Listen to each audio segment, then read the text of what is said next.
Maikli lang po yung homily. So anyway, binasa po natin ngayon yung talinaga ng Panginoon tungkol sa tinatawag po nating Parable of the Prodigal Son. At sa pamagitan po niyan, makita natin yung dalawang uri ng tao sa kaharian ng Diyos. O sabihin na natin dalawang klaseng Kristiyano. Okay? Dalawang klase ng Kristiyano. Na ah, kung sinusubaybayan niyo po yung mga international news, maalala niyo po na just several weeks ago, sa Estados Unidos, nagkaroon ng sabihin natin ng konting ingay, particularly nung in-inaugurate yung kanilang Pangulo.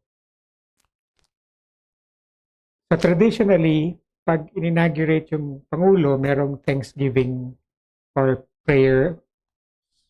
Kalimutan ko ng tawag nila doon. Nag-gather sila sa National Cathedral. Tradition na yun. Para bang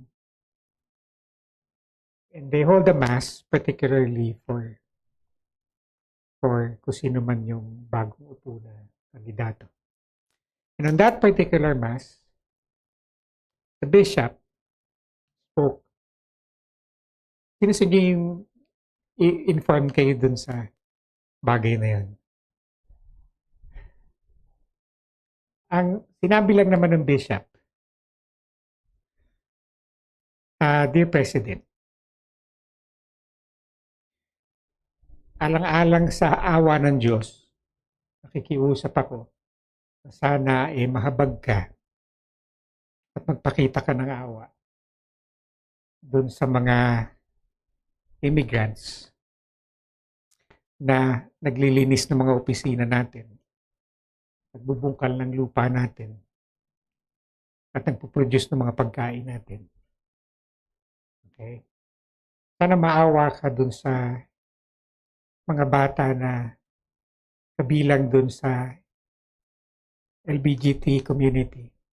Sana maawa ka dun sa mga and so on and so forth. Yun lang naman sinabi niya, sana maawa ka. And there was such a ruckus after that. Politicians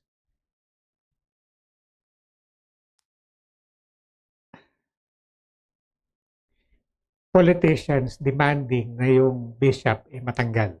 In fact, meron pa nag-tweet na yung bishop na yan dapat pa-deport. Okay? Bastos siya. Okay? Binastos niya presidente natin. Maliwanag, nasa video, di ba? Nakiusap lang yung bishop kasi alam niya yung nakalay down na yung plano ng presidente nila. Alam niya yung gagawin. Hindi naman sikreto. Di ba?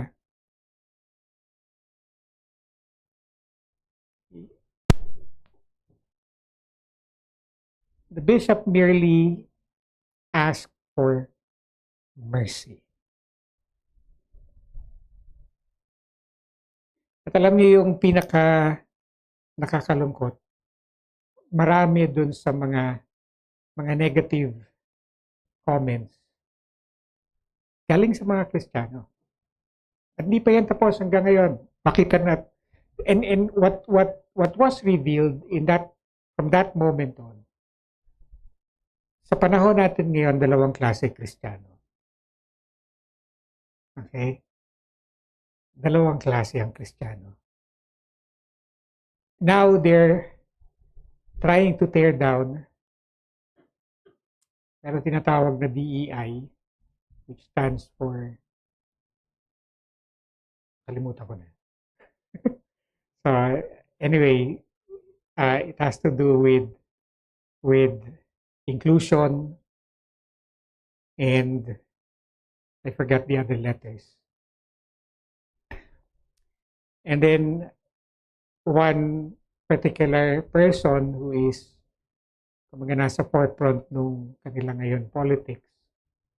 Kilala niyo siya, nag-tweet na isa sa pinakamalaking kasalanan ng Western culture ay empathy.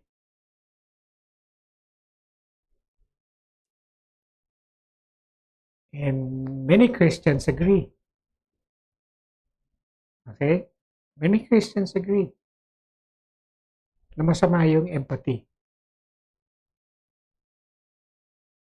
Hindi ko na-imagine na darating yung araw na makakakita ako ng gano'n.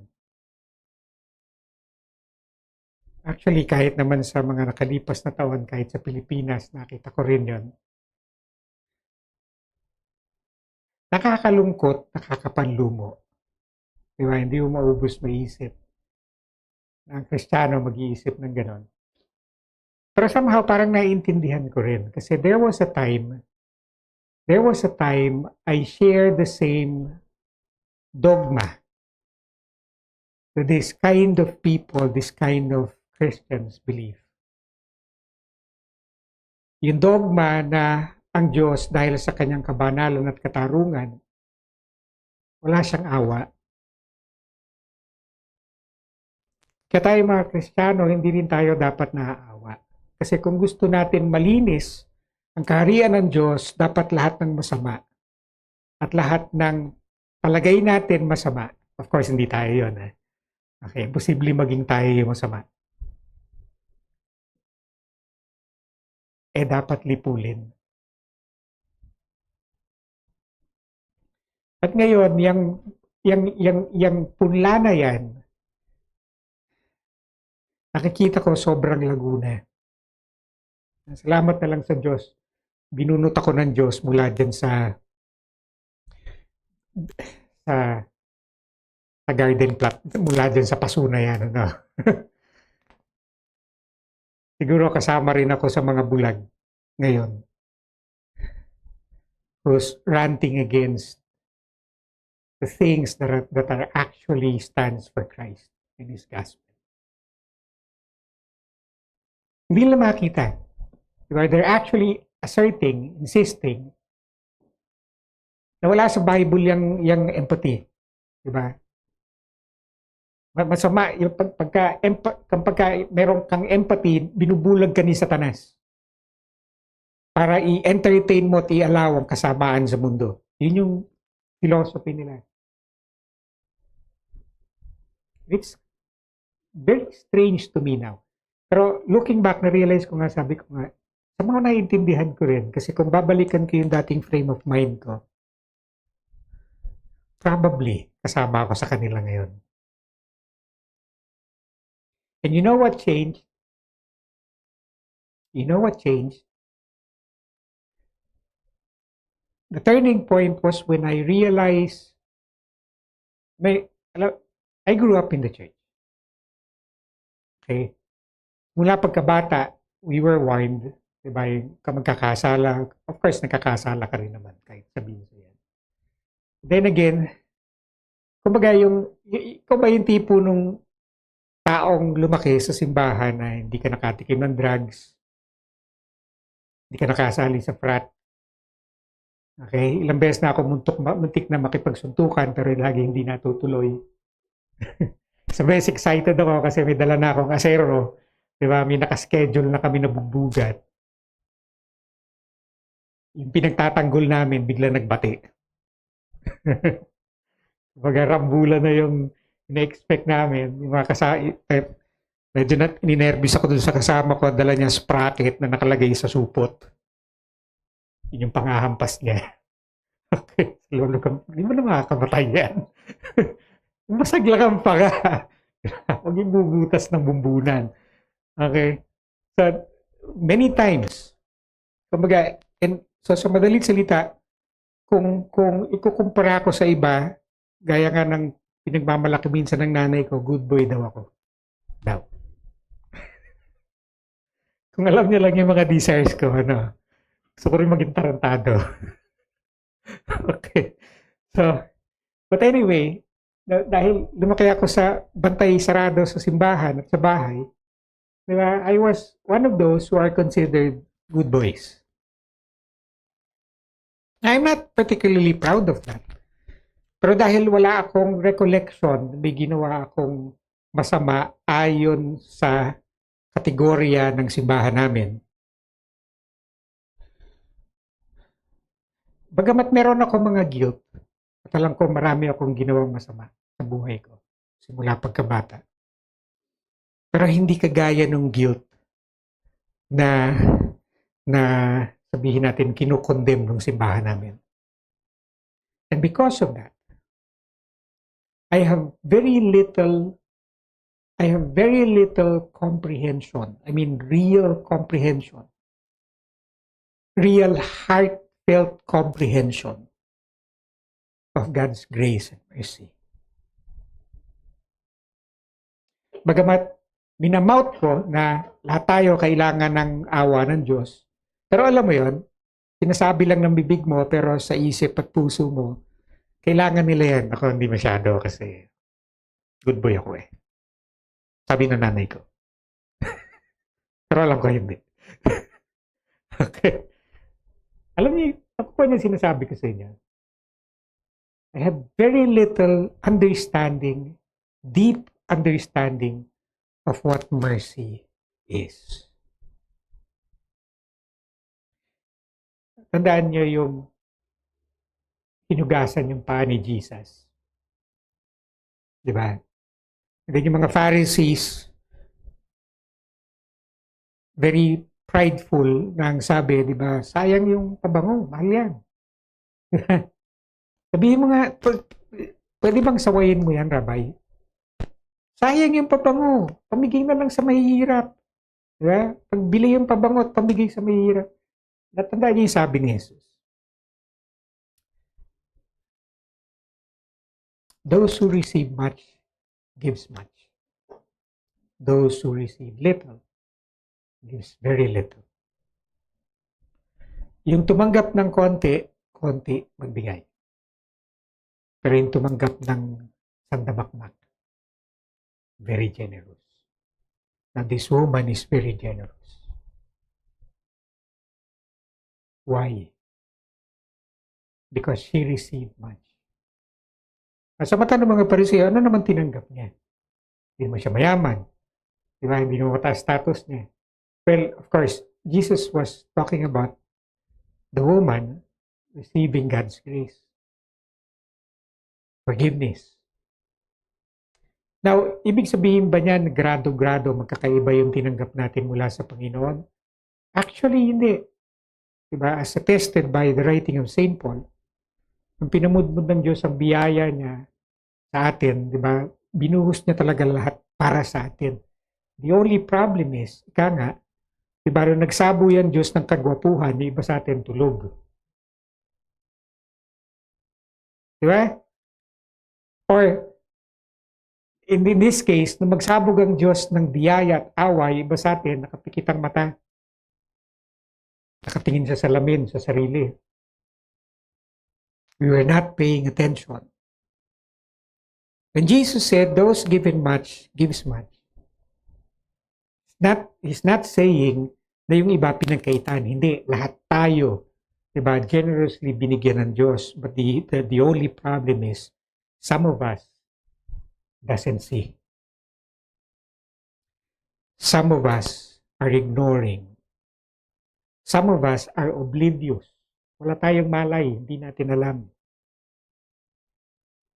Until one day, gaya ko nga, nagkaroon ako ng malay.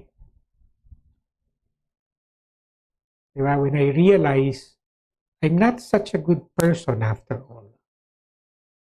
And I also am in need, desperately, of God's mercy and forgiveness. Unless we come to that point. Diba? Tanda, huwag natin kalilimutan. Very simple. Sa atin mga nanggaling sa born again, diba? Basic, fundamental na, diba? Ephesians 2:9 to 10 o 2:8 to 10. Ano sabi doon? No one is saved by works. All of us are saved by grace. It is not by our labor. It is not by our effort that we are saved. Hindi dahil mabait ako, hindi dahil hindi ako nagkakasala, hindi dahil nagbibigay ako sa church, hindi dahil gumawa ako ng mabuti, hindi dahil kung anong ginawa natin, kundi dahil sa ginawa ng Diyos para sa atin. Sa talinaga na hindi ko na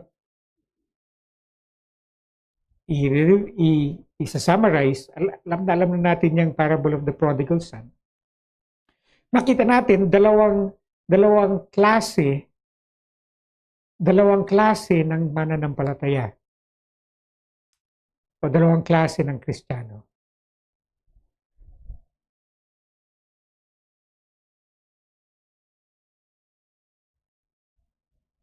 Yung isa, Kristiyano siya dahil ito yung tama.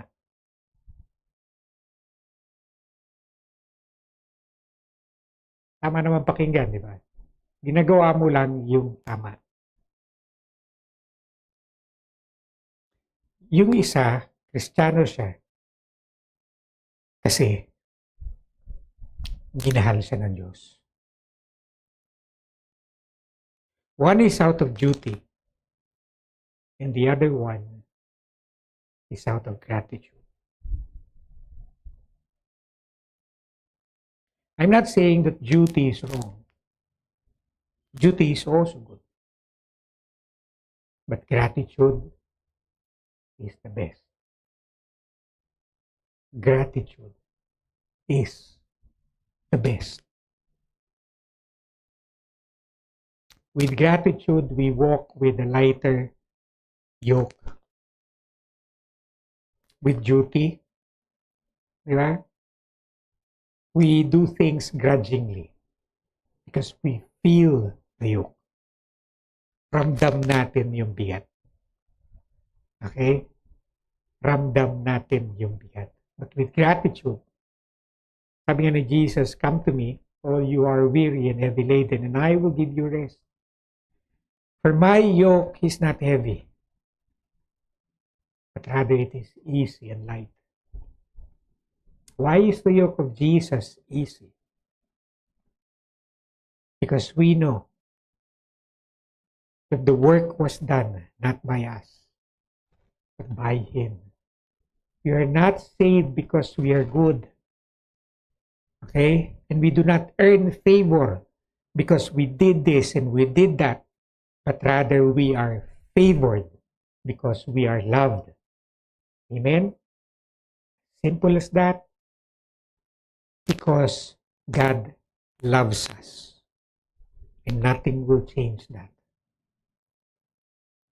Tanda natin, di ba, sa parable of the prodigal son, dalawa yung anak ng Diyos. Yung isa, di ba, isa, nagkasala ng ayon sa kasalanan na alam natin kung ano yung kasalanan. Yung isa, umiiwas sa kasalanan, hindi niya nare-realize, kasalanan din siya. Okay? Na hindi kasi nasabing magkasala tayo. No one is saying that. Not the apostles, not Jesus, not I. But then again, this is the reality. Pareho yung anak, mahal ng Diyos. Pareho sila. But then again, one experienced the beauty of God's mercy, grace, and love. The other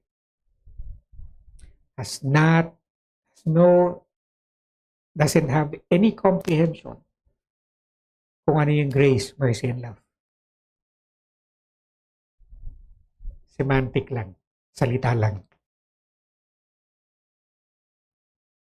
Sama lang sa bokabularyo. Because he never experienced kung ano yung love, mercy, and grace.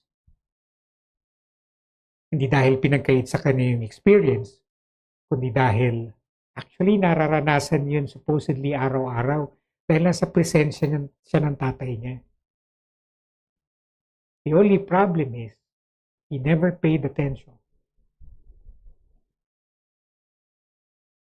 Tandaan natin, nung bumalik yung prodigal son, diba, grabe yung response ng tatay. Hindi mo sukat akalain na si Lord yung dinidescribe ni Jesus. Diba? All our lives, all my life, ang nadidinig ko parati sa pulpito, bago ka lumapit sa Diyos, maghugas ka muna ng kasalanan mo. Well, it's a good gesture. Diba? Kung harap ka sa bisita importante, syempre, tama lang naman, maligo ka muna. No? But then again, of course, we know what that meant. Huwag kang lalapit sa Diyos o huwag kang lalapit sa Diyos kapag alam mong may kasalanan ka. So sa madalit salita, kung may kasalanan ka, lumayo ka na lang sa Diyos, which is also wrong. Because that is never the wrong thing to do. Yan ang ginawa ni Adan. Diba? Yan yung isa sa mga pangunahing consequence ng kasalanan. Pag nagkasala ka, unang gagawin sa iyo ng kasalanan, i-deceive ka na sabihin, pag nagkasala ka, lalayo ka sa Diyos. That's a deception. Okay? Tama lang mahiya tayo. Okay? Yung hiya, maganda rin yan. Masama yung walang hiya. Okay? Pero yung sobrang hiya, yan ang ubod ng sama. Okay? Naintindihan po natin? Kung masama yung walang hiya, mas masama yung sobrang hiya. Tandaan niyo yan. Kaya i-overcome natin yung sobrang hiya. Sino sa atin dito yung nag-struggle sa hiya? Meron ba? I struggled with that for a long, long time. Okay? And I realize kung gaano kasama yung sobrang hiya dahil hindi lang masama yun sa kapwa mo, masama rin yun lalo na sa sarili mo. Sobrang hiya mo, you're actually depriving yourself of many good things. One good example, pag inalok kang kumain, sasabihin mo, hindi, busog pa po ako, dineprive mo yung sarili mo ng merienda na na-avail ng iba na hindi nahiya masyado. Ako niya yung sabihin ko?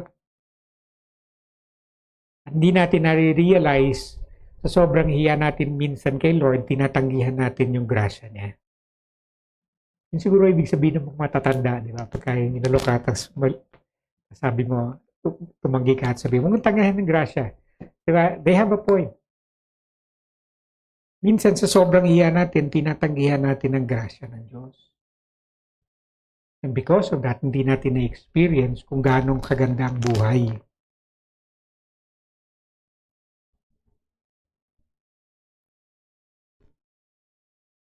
Sa fine arts, kung lay person ka, diba? Hindi ka nag-aral ng fine arts. Of course, any paint can do. Any coloring can do. Pero alam mo, pag nag-aral ka ng fine arts, lalo at pinapractice mo, alam mo, hindi lahat ng pintura pare-pareho. Okay? Matalas yung mata mo at yung kaalaman mo kung ano yung quality paint. Okay? Alam mo. So the same way, tayo rin mga Kristiyano, spiritually speaking,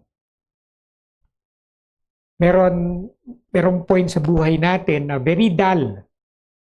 Alam natin ang Bible, marami tayong alam na memory verse, we know what to do, alam natin yung tamang galaw, tamang salita. But it's not enough. Sabihin sa inyo, ang mas malalim na buhay Kristiyano ay yung malunod ka sa kabutihan ng Diyos. I'm not just talking about blessing. Diba? Na naghimala sa iyo ang Diyos, wala kang pera, bigla ka nagkapera. I'm not even talking about that. Yung malunod ka sa kabaitan ng Diyos. At makita mo kung gaano kadakila, kung gaano kalaki yung puso ng Diyos para sa iyo at para sa lahat. Now, the prodigal son experienced that. Di ba? Hindi niya sukat akalain. Hindi niya sukat, ang plano ng prodigal son, di ba? Dahil, siguro dahil sa experience niya, sa alam niya, tayo rin, di ba? Pag ginawa mo to sa tatay mo at umuwi ka, sasamain ka. Di ba? Alam niya yun. Kagaya natin lahat. Ilustay mo yung kalahati ng kayamanan ng pamilya tapos babalik ka.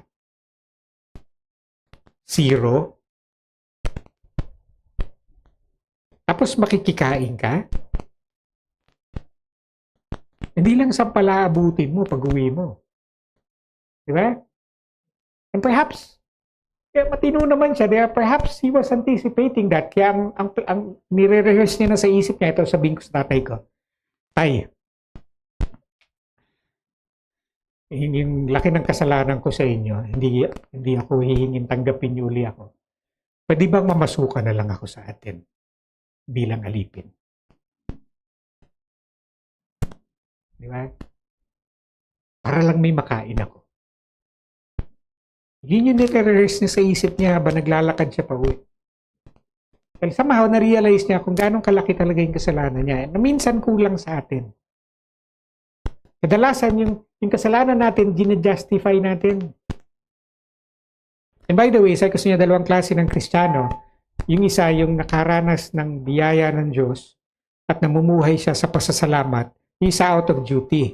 Alam niyo ang masama doon sa Kristiyano lang out of duty, ginagawa lang yung tama. Okay? Ginagawa niya lang yung tama dahil excuse me.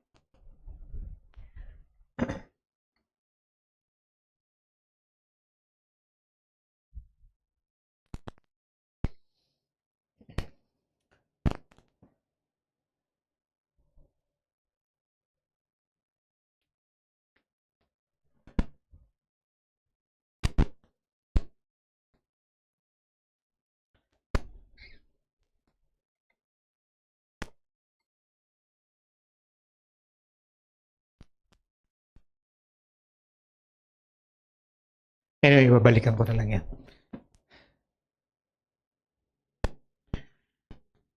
Kapag yung bumaba yung sugar, parang may mga bumbilya sa utak ko bilang nagba-brown out. So anyway, sanasan ako? Okay, out of duty. So yung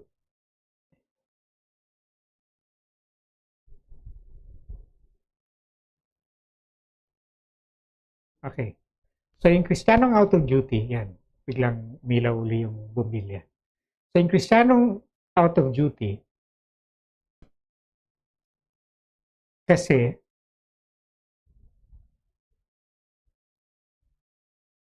alam niya, mabait siya. At least yun yung self-identification niya. Alam mo yung taong tingin niya sa sarili niya, hindi siya nagkakamali. Pag criticize mo yan, anong reaction niya? I-justify niya yung sarili niya, di ba? So, self-justifying siya. Samantalang tayo, supposedly, kinikilala natin yung justification na ginawa ni Jesus para sa atin. Si Jesus yung nag-justify sa atin. Hindi natin kayang i-justify yung sarili natin. Alam mo yan, di ba yung away sa pamilya, kahit away sa magkaibigan, di ba? Yung immature na klase ng away, yung sinabi sa'yo, ito mali mo, tas mangangatwiran ka. Patutunayan mo na hindi ako mali, hindi ako nagkasala, tama ako. Tanungin ko kayo, pagka ganyan yung takbo ng away, natatapos ba? Hindi, lumalala. Pero yung mas mature, alam mo na hindi mo na kailangan i-justify yung sarili mo. Ano naman kung isipin na mali ka? Ano naman kung hindi mo patunayan na hindi talaga ikaw nagkasala? Basta magkabati na lang tayo.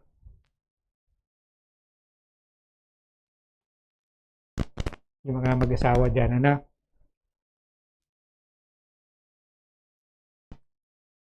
Pwede niyong gamitin yan.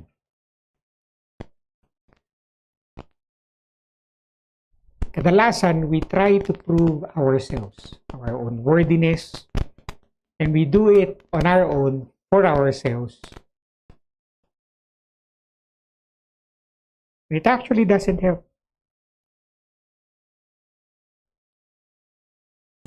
At minsan, tayo mga Kristiyano, ginagawa rin natin yan. Kaya pinapatunayan natin hindi lang sa kapwa natin, kundi minsan pinapamukha natin sa Diyos, mas okay naman na okay sa iba. Lord, di ba? Kaya dapat, Lord, sinasagot mo lahat ng prayer ko kasi dutiful ako. Responsible ako. And I'm better than others. Pag ganyan tayo, alam nyo, ni pilansik ng biyaya, hindi, bagamat sa totoo lang, yung biyaya ng Diyos nandito na natin, pero ni pilansik, hindi natin nararamdaman. And we're actually denying ourselves of the pleasure and the honor of entering the kingdom of God. In fact, bagamat yung pangalan natin nakasulat na sa libro ng Diyos, pero experientially speaking, hindi pa rin tayo pumapasok sa karya ng Diyos. Experientially. Ibig sabihin, hindi mo nararanasan. Nasa loob ka na, pero hindi mo nararanasan.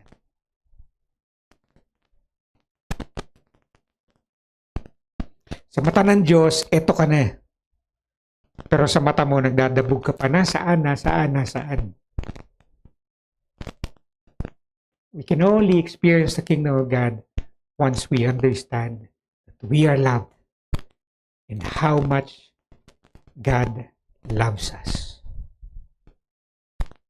We are loved so much. And the only way by which we can manifest the blessing of God, the transformation that we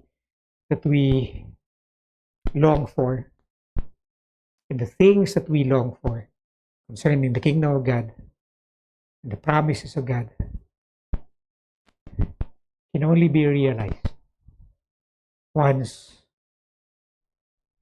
we understand that we are forgiven by grace. We're not able to justify ourselves. Hindi natin kayang patunayan sa Diyos at hindi natin kailangan patunayan sa iba na hindi ako nagkamali, tama ako.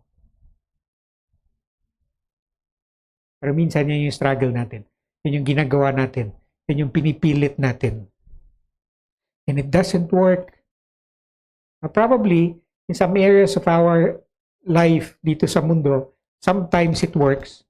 Pero alam nyo, generally speaking and spiritually speaking, it doesn't work. What works is, buksan natin yung mata natin. Buksan natin lahat ng senses natin. At hayaan natin manuot sa atin yung matagal nang nakapaligid sa atin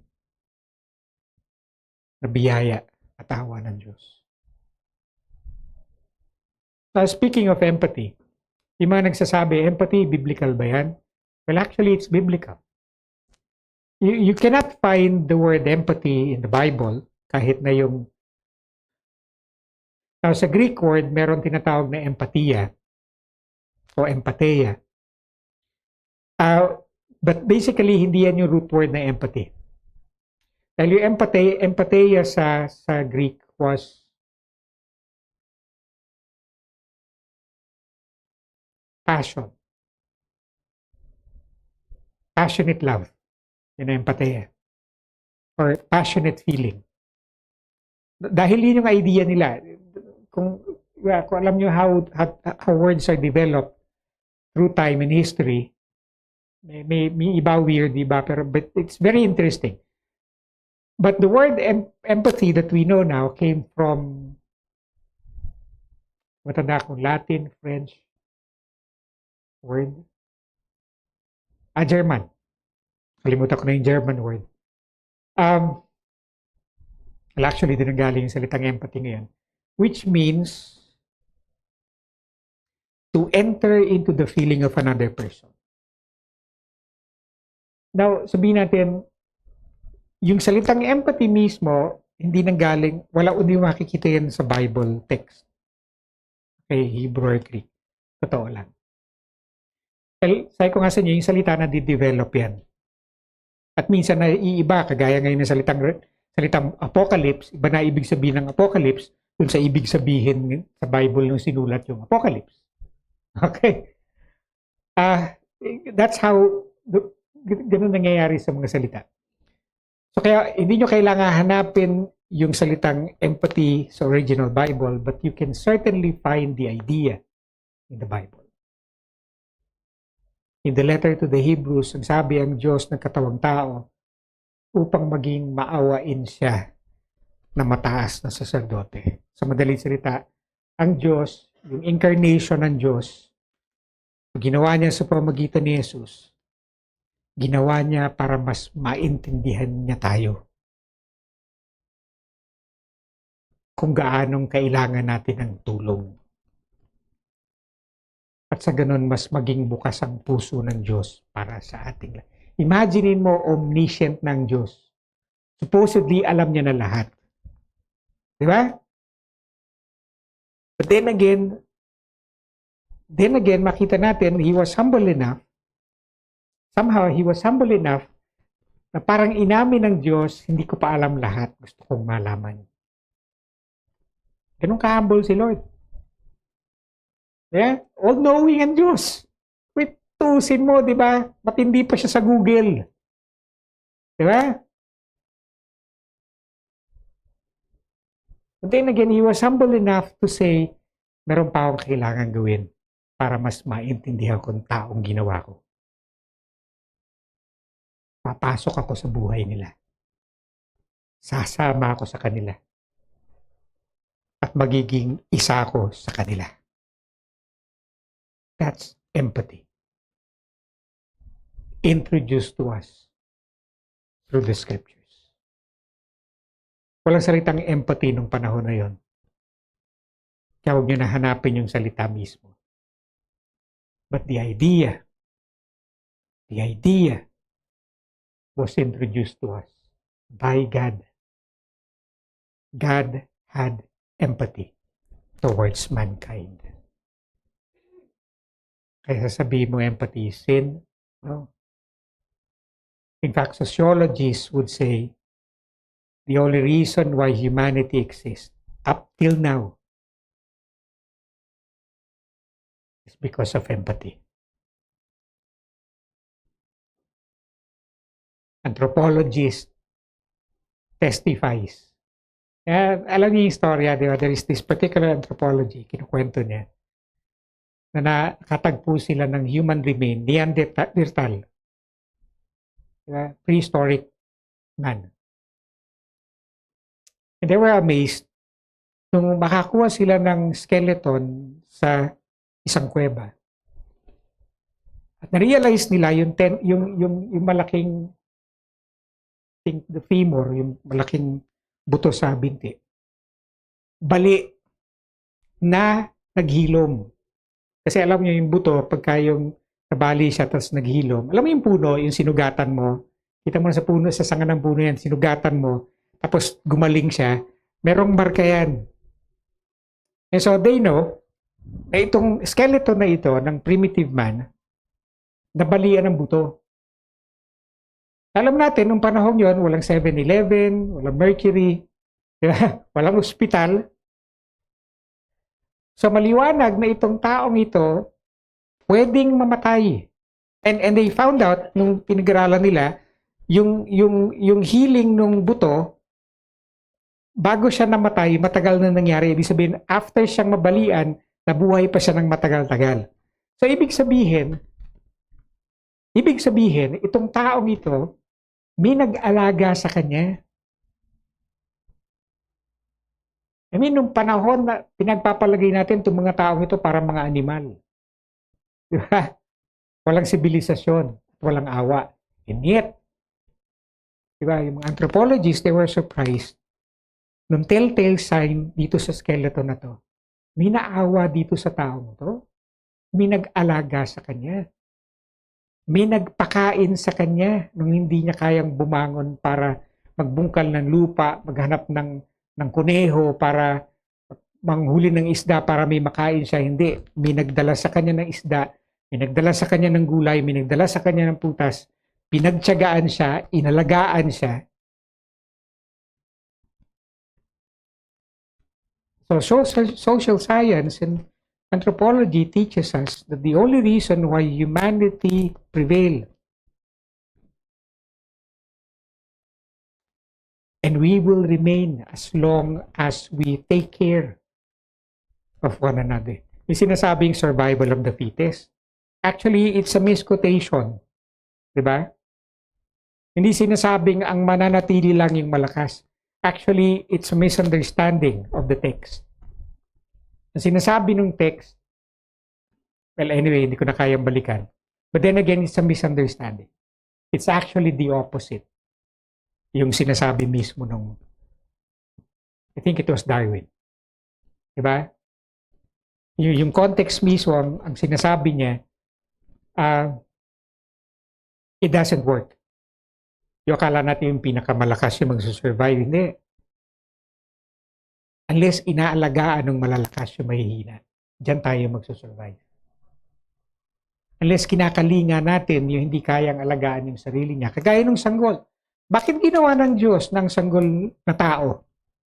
I mean, yung hayop na sanggol, pagkalabas niyan sa sinapupunan ng nanay niya, alam niya dededi siya.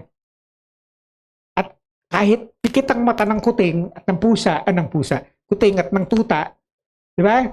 Alam niya kung saan niya hahanapin yung dede ng nanay niya. Pero yung babing tao, hindi napansin yan. Yung baby na tao, hindi magsusurvive kung hindi mo kakalingain. Ginawa tayo ng Diyos antimano para kumalinga sa bawat isa. Pero minsan, di ba, yung mga tao naghahaman sa kapangyarihan at minsan mga Kristiyano mismo na sumasamba sa kapangyarihan na hindi nauunawaan yung awa ng Diyos. They think that the church is better by asserting power, coercing people, and persecuting the weak. It's the other way around. Not only in the kingdom of God, well, actually, it is within the kingdom of God. Or I would say humanity can only thrive and can only reach the full potential and can enter, experience the fullness, the beauty, the abundance of God's kingdom. Once we realize we are forgiven, thanks be to God, we are forgiven.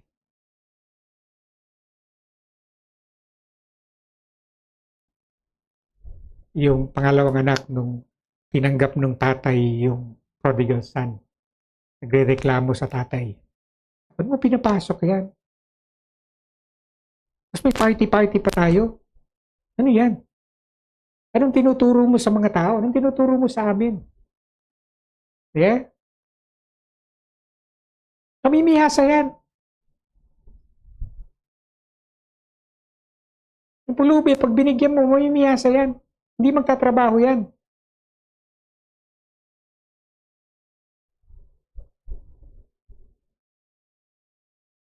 Yung ganito, di ba, pag pinagbigyan mo yan, kakainin yung buong braso mo.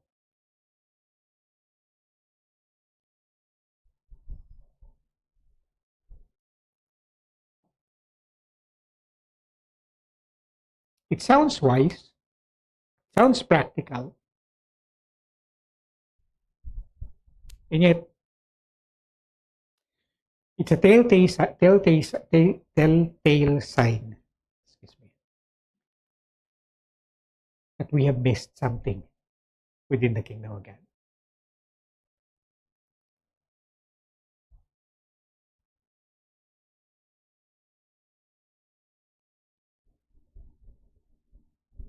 we must open up ourselves in humility. In humility and all honesty. In order for us to receive. Hindi mo kailangan gumawa ng malaking kasalanan para maranasan mo yung fullness ng grace. Hindi. Buksan mo lang yung mata mo. Diba, araw-araw grabe yung awa ng Diyos sa atin.